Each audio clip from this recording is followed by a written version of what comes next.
You tell me about something. Tell me about your job, he demands, taking a deep sip of his beer. They are at a Korean restaurant on St. Mark's Place in Manhattan, and it is 1 p.m. on a Tuesday, and he has been drinking deeply.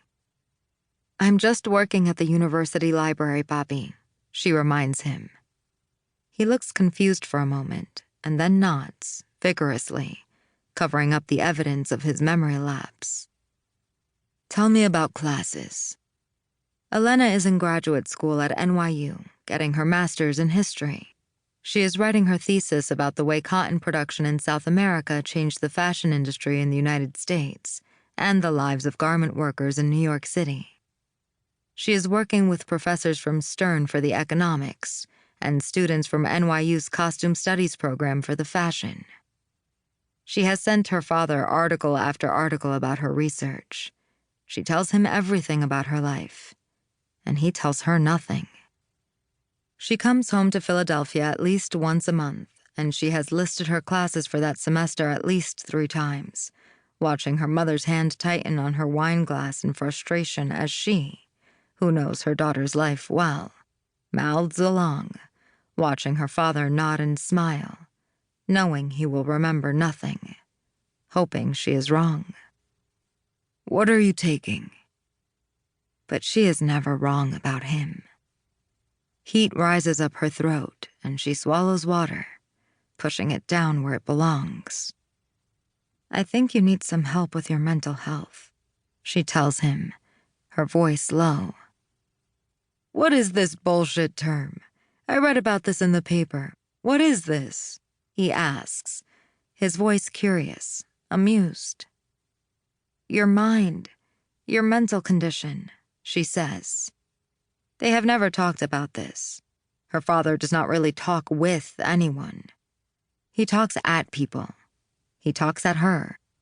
He tells her what he thinks of the world, and when, as a little girl and then a teenager, she asked him about his life before she existed in it, he told her he had been poor, and now he wasn't, and that she should stop asking.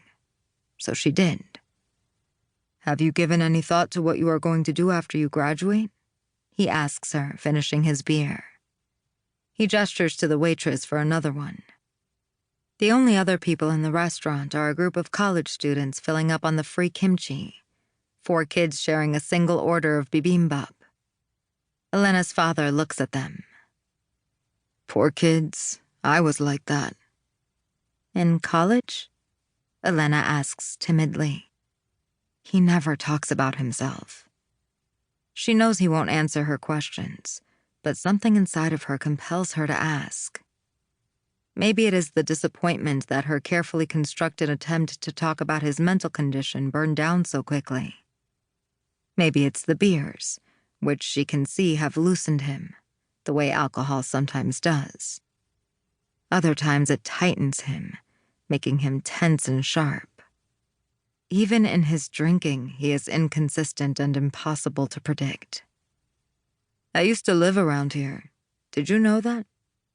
Elena nods, her body trembling. She did know that. It is one of maybe 5 pieces of real information she has about her father before her birth. She does not want to speak, does not want to disturb his mood. How awful she is that she can put aside her planned speech, her plea for him to stop drinking, to get more serious help for his bipolar condition, to stay on his medication instead of going on and off whenever it suits him, to see a therapist, to want to help himself, for a tiny piece of information about his childhood. She is pathetic, she knows. At first and first, center of the universe. Not then, though. Then it was...